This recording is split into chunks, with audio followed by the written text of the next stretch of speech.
जिस इंसान के पास कुछ भी नहीं था वो सब कुछ जीत गया। एपिक्टेटस किसी महल में पैदा नहीं हुआ था, किसी राजा का बेटा नहीं था। उसके पास न नाम था न आज़ादी। वो एक गुलाम था। रोम में पैदा हुआ और रोम में ही बेच दिया गया।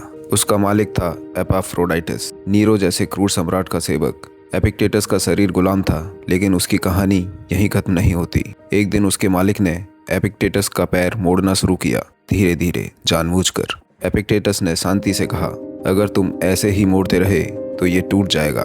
मालिक नहीं रुका और पैर टूट गया। एपिक्टेटस बस इतना बोला, मैंने कहा था। कोई चीख नहीं, कोई बदला नहीं, कोई नफरत नहीं। उस दिन उसका पैर हमेशा के लिए बेकार हो गया, लेकिन उसी दिन उसका दिमाग आज़ाद हो गया। ने एक बात समझ ली, अगर कोई मेरा शरीर तोड़ सकता है लेकिन मेरे विचार नहीं, तो असली गुलाम कौन है? वो पढ़ने लगा, सोचने लगा और सवाल पूछने लगा।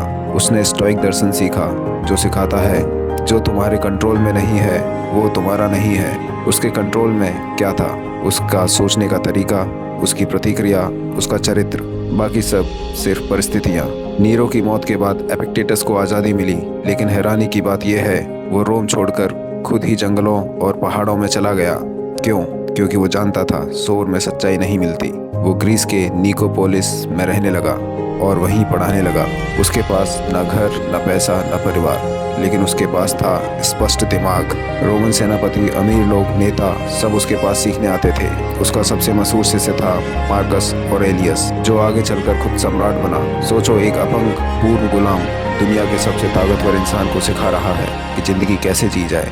एपिक्टेटस ने कहा था, अगर तुम हर चीज़ को खोने के लिए तैयार हो तो दुनिया तुमसे कुछ भी नहीं छीन सकती।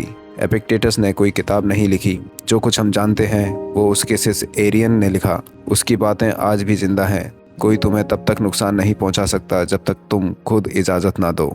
आज़ादी बाहर नहीं, अंदर से शुरू होती है। एपिक्टेटस लंगड़ा था, गरीब था, अकेला था, फिर भी वो कह सका, मैंने अच्छी ज़िंदगी जी, क्योंकि वो जानता था तुम्हें क्या होता है वो किस्मत है, तुम उसके साथ क्या करते हो वो तुम्हारा चरित्र है। अब सवाल ये नहीं तुम्हारे साथ क्या हुआ, सवाल है अब तुम क्या चुनोगे, क्योंकि जिस दिन तुमने अपना दिमाग जीत लिया उस दिन दुनिया अपने आप छोटी हो जाएगी।